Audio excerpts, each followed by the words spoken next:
കണ്ണൂരിലെ കോൺഗ്രസിന്റെ നട്ടല്ലായ K Sudhakaran party വിടാൻ ഒരുങ്ങുന്നുവെന്ന അതിനിർണായകമായ വാർത്തയാണ് ഈ ഘട്ടത്തിൽ പുറത്തുവരുന്നത്.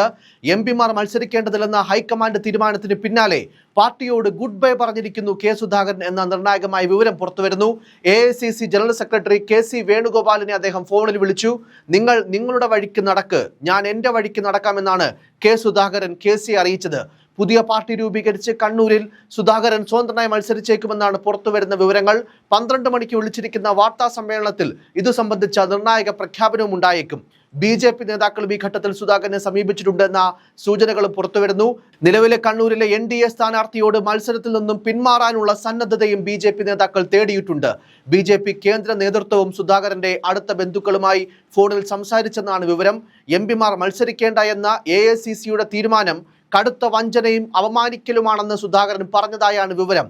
കോൺഗ്രസ് പ്രവർത്തക സമിതിയിൽ നിന്ന് രാജിവെക്കാനും തീരുമാനമെടുത്തെന്ന് സൂചനയുണ്ട്.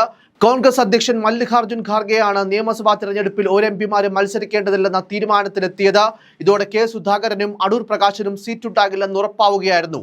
കോൺഗ്രസിന്റെ ആദ്യഘട്ട സ്ഥാനാർത്ഥി പട്ടിക പുറത്തു വന്നതിന് പിന്നാലെ കെ സുധാകരനെ സ്ഥാനാർത്ഥി പട്ടികയിൽ ഉൾപ്പെടുത്താത്തതിനെതിരെ സുധാകരൻ അനുയായികളുടെ വ്യാപക പ്രതിഷേധമുയർന്നിരുന്നു.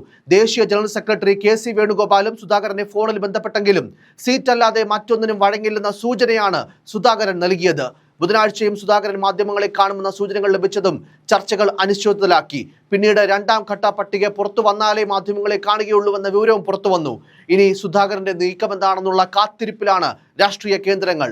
ഇലക്ഷൻ അടുത്തു നിൽക്കുന്ന സാഹചര്യത്തിൽ കെ സുധാകരന്റെ ഈ നീക്കം കോൺഗ്രസിനെ ആകെ പ്രതിസന്ധിയിലാക്കുകയാണ്.